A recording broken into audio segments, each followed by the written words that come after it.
paglwalhati at pagdadakila ay tanging sa ating pinakamamahal na Panginoon po lamang. Purihin natin ang ating pinakamamahal na Panginoon. So, palakpakan po natin ang ating dakilang Diyos. God bless you sa ating mga ama at haligi ng tahanan at tunay na napakapalad natin sapagkat nasumpungan natin ang tunay na gawain na ating dakilang Diyos. Maganda po mga minamahal ko ating beloved brother Eugene Maga sa kanyang buhay na pasalamat at maghanda na rin po ang ating beloved choral groups and mimers. Praise the Lord.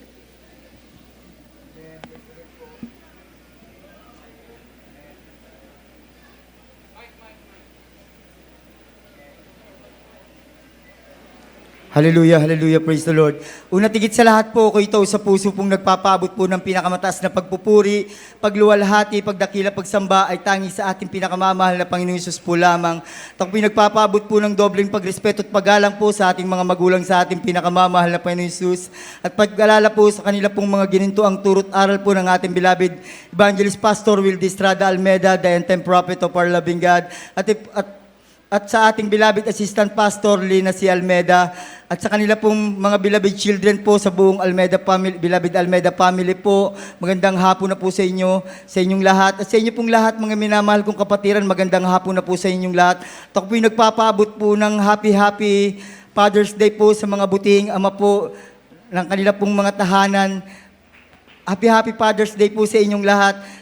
Sariwain ko po ang kabutihan at himala ng Diyos sa aking buhay way back 1994 po nung kami po'y na-save sa banal na gawain na ito sa pamamagitan po ng TV program po dahil po sa karamdaman po ng aking beloved tatay, mga minamahal. Nasumpungan niya po ang ating banal na gawain po sa TV, mga minamahal, na sa kanya pong patuloy na pag-antabay po sa TV program po, ang kanyang karamdaman po instant pong pinagaling ng ating pinakamamahal na Panginoong Hesus. Nasubaybayan po namin ng pagbabago ng buhay ng aking beloved tatay, mga minamahal. Dati po, babaero po siya, mga minamahal, sugalero, mga minamahal. Katunayan po, dalawang pamilya po kami sa side po ng aking beloved tatay po, mga minamahal. Nakita po namin na nagbago po yung kanyang buhay. Kami po ng aming buong sambayanan po ay na-convert po sa banal na gawain na ito ng The Jesus Miracle Crusade International Ministry. Sa murang edad ko po nung time na yan, mga minamahal, naranasan ko pong magpagamit po sa ating banal na gawain po sa ating pinakamamahal na Panginoong Hesus bilang choir member po, mga minamahal. Dahil po sa murang edad ko rin po nung time na yan, dahil po sa mga pagsubok, sa mga panguusig, hindi ko po alam kung paano pong paglabanan yung mga bagay na yan nung time na yan, mga minamahal. Ako po unti-unti pong nawalay po sa paglilingkod po sa ating pinakamamahal na Panginoon Hesus. Namalayan ko na lang po ang aking sarili po na ako po nasa loob na po ng bilangguan, mga minamahal, sa dako po ng Pasig City Jail, mga minamahal, na sobrang napakabigat po nung aking dalang mga kaso, mga minamahal. Ang una po ay murder po, Nobel po. Ang pangalawa po ay frustrated murder. Ang pangatlo po ay attempted homicide. Dahil po sa mga kaso na yan, halos nawalan po ako ng pag-asa, mga minamahal. Hindi ko po alam kung paano po ako makakalaya sa bilangguan na yan, mga minamahal. Kalooban po ng mahal na Panginoong Hesus na magkaroon po ng Bible study po ang ating banal na gawain po sa dako ng City Jail na yan. Doon po muli po akong dumalo sa ating Bible study at ako po'y nagsumamo po sa ating pinakamamahal na Panginoong Hesus na ako po'y palayain. Through the first prayer po ng ating beloved pastor, sa loob po ng 1 year, 2 months po ako po'y pinalaya po ng ating pinakamamahal na Panginoong Hesus. Nasa aking paglaya po, mga minamahal, na panandalian lang po kung naglingkod sa ating pinakamamahal na Panginoong Hesus. Ako po'y muling nawalay po dahil po sa pakikihalubilo po, sa pakikisalamuha po sa makasanlibutang pamumuhay. Nasa aking pagkawalay po, mga minamahal, nung bago po ako makulong, lahat po ng bisyo po ng kalalakihan po ay nasa akin, mga minamahal. Nasa aking muling pagkawalay, mga minamahal, nagdi-deliver na po ako ng drugs sa parte po ng mga probinsya. Nagbebenta po ako at napagrupo po ako sa gun for hire po dyan sa dako po ng Pasig, mga minamahal.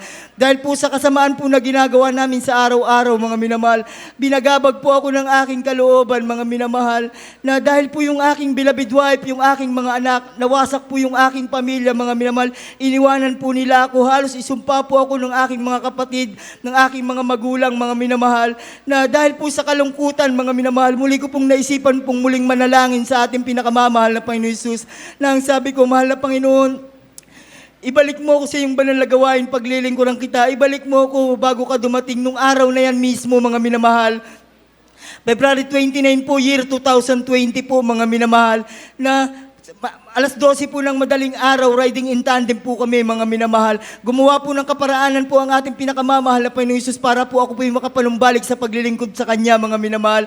Na habang binabaybay po namin yung pinagbuhatan po sa dako po ng Pasig, may napansin po kaming nakamotor din po na riding in tandem din po na sumusunod po sa amin. Na ang sabi ko po sa aking driver, i-U-turn niya po yung aming motor po sa highway. Na pag-U-turn po namin, dahil sinusubaybayan ko po yung umahabol sa amin na napansin ko nag-U-turn din po sila. Mga minamahal, bago po kami dumating sa arko ng aming lugar, mga minamahal, huminto po yung aking driver at tinanong niya po ako kung nasa na po yung umahabol sa amin dahil sinusubaybayan ko po, mga minamahal, na sinulyapan ko po ng tingin na huminto rin po sila na kung di ako nagkakamali, mga ganyan po kalayo sa preacher's area po yung layo at nandito po kami, mga minamahal. Sa isang kisap mata lang po na pagtingin ko po sa aking driver, mga minamahal, nandito na po sa side na to yung mga humahabol sa amin na hindi na po bumaba ng motor at hinawi lang po yung jacket at pinagbabaril po kami, mga minamahal. Dead on the spot po yung aking kasama po sa tabi ng kalsada, mga minamahal. Ako po, dito po yung aking tama po sa aking likod na tumugis po sa harap ng tiyan ko, mga minamahal. Nung oras na yan, nag-agaw buhay po ako. Ako po'y naghingalo, mga minamahal. Na sa aking paghihingalo po, muli ko pong naalala po ang turo at aral po ng ating mga magulang sa mahal na Panginoon. Na pag tayo po'y nasa kagipitan, tumawag po tayo sa ating pinakamamahal na Panginoon Jesus. Ako po'y lumuhod po sa gilid ng kalsada, mga minamahal. At ako po'y nanalangin ang sabi ko, mahal na Panginoon, buhayin mo ako, paglilingkuran kita. Sa unang dalangin at pagluhod po ng ating ginagalang na mahal na pastor, kinasahod ko po yung demonyong kamatayan 3 beses po, instant po. Binigyan po ako ng kalakasan ng ating pinakamamahal na Panginoon Jesus.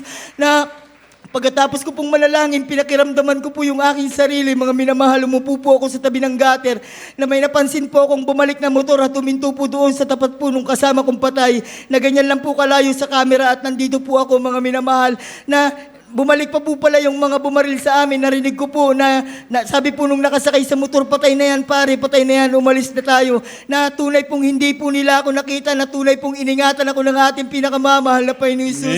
Nasa kanila pong pag-alis, umalis na rin po ako doon sa lugar, mga minamahal. Naglakad po ako ng kulang 1 kilometro po yung layo pa uwi sa aming bahay, mga minamahal. Na pagdating ko po sa aming bahay, agad ko po sinabi sa aking bilabid nanay na ako po yung nabaril, na may kasama po ako patay sa highway. Agad po nila akong dinala po sa RMC po sa Pasig Hospital po. Na pagpasok ko po sa emergency room, tamang-tama lang po pag-upo ko, doon na po ako nawala ng malay, mga minamahal. Nagising na po ako kinabukasan na po ng umaga, mga minamahal. Tapos na po akong operahan, mga minamahal. Katabi ko po yung mga doktor na ang sabi po nila sa akin, ako raw po ay maswerte dahil yung bala po ay tumagos lang po simula sa likod ko hanggang sa harap ng tiyan ko na wala pong tinamaan sa aking internal organ. Kanya po kabuti ang ating pinakamamahal na Panginoon Jesus. Simula po ako'y nagising sa ospital na yan, mga minamahal. Diyan po nagsimula, nagbago yung aking buhay, mga minamahal. Yung pangako ko po sa mahal na Panginoon na paglilingkuran ko siya. Kahabagan po ng ating pinakamamahal na Panginoon Jesus. 5 taon na po akong naglilingkod sa ating pinakamamahal na Panginoon Jesus. Lubos ko pong pasalamatan sa ating pinakamamahal na Panginoon Jesus, mga minamahal, ang pagbabago po ng aking buhay. Dati po, mga minamahal, yung aking beloved mga anak, yung aking beloved wife, yung aking mga magulang, mga minamahal, ako po yung klase ng tao na walang kwenta, mga minamahal, wala na pong pag-asa, drug addict, salot sa lipunan. Pero dito po sa banal na gawain na ito, dito po ako binagong lubusan ng ating pinakamamahal na Panginoon Jesus. Mga minamahal, dito ko po naranasan na dati po wala na pong pag-asa yung aking buhay. Dito po sa banal na gawain na ito, punong-puno po ng pag-asa ang ibinibigay sa atin ng ating pinakamamahal na Panginoon Jesus. Lubos ko pong pasalamatan din po sa ating pinakamamahal na Panginoon Jesus, mga minamahal. Year 2022 po, mga minamahal, May 18 po, mga minamahal, sa dako po ng bahay po namin, sa dako po ng Pasig, mga minamahal. Dahil yung time na yun, yung aking trabaho po ay nasa tapat po ng bahay po ng aking beloved nanay, mga minamahal. Na bago po ako pumasok sa aking trabaho, sumilip po muna ako sa kanilang bahay, umagang-umaga po, mga minamahal. Na napansin ko po yung aking beloved pamangkin po na 3 taong gulang, mga minamahal, na nakahiga po siya. Nang sabi po sa akin ng aking beloved ate po, mga minamahal, na nagbabantay po sa kanya, na maghapon magdamag na raw po siyang nilalagnat, mga minamahal. Sa buong maghapon po ng aking pagtatrabaho, sinubaybayan ko po yung kalagayan po ng aking beloved pamangkin. Na pagpatak po ng alas 5 pasado na po ng hapon, nakarinig po ako ng ingay po sa kanilang tahanan. Agad po akong tumakbo po sa bahay nila, na pagsilip ko po sa pinto, nakita ko po yung aking beloved pamangkin po na nangingisay na po siya, kulay itim na po siya, mga minamahal. Na nilipat po sa akin nung aking bilabid ate, yung aking bilabid pamangkin, habang buhat-buhat ko po siya, nire-review ko po yung karamdaman, mga minamahal. Nakitang-kita po namin lahat na sa kamay ko po siya nalagutan ng hininga, mga minamahal. Na agad pong lumapit sa akin yung aking bilabid sister, yung nanay po nung bata. Nang sabi ko, wala na tong bata na to, patay na to. Na nag-iiyakan na po sila, pinaisip po ng mahal na Panginoon sa akin na manalangin. Ang sabi ko sa kanila, huwag kayong umiyak, huwag kayong mataranta, lumuhod tayo, magsisi tayo, manalangin tayo, lumuhod po kami. Habang buhat-buhat ko po yung bata, mga minamahal, sa unang dalangin, pagluhod po ng aming ginagalang na mahal na pastor, na pagkatapos po namin manalangin, kinasot po namin yung demonyong kamatayan, yung demonyong karamdaman. Instant po yung batang walang buhay, muli pong binuhay po ng ating pinakamamahal na Panginoon Jesus. Naramdaman ko po, naggumalaw po yung bata po sa aking kamay, mga minamahal, na pagdilat po ng aking mata, kitang-kita po namin na unti pong bumabalik yung kulay ng kanyang mukha, mga minamahal, na kinakanta ko po yung In the Name of Jesus, tumatalon po ako sa kagalakan, niyuyugyug ko po siya. Nakita ko po yung aking bilabid pamangkin po na tumingin po siya sa akin at nagtamsak at nahiga po sa aking balikat na tunay po, instant pong pinagaling ng ating pinakamamahal na Panginoon Jesus. Lubos ko pong pasalamatan sa ating pinakamamahal na Panginoon Jesus. Ako po ibinalik niya po bilang isang mga awit sa kanyang banal na ubasan, hindi man po karapat dapat, mga minamahal. Lubos-lubos ko pong pasalamatan sa ating pinakamamahal na Panginoon Jesus. Ang mga pagpapalang pisikal, material, higit sila sa espiritual.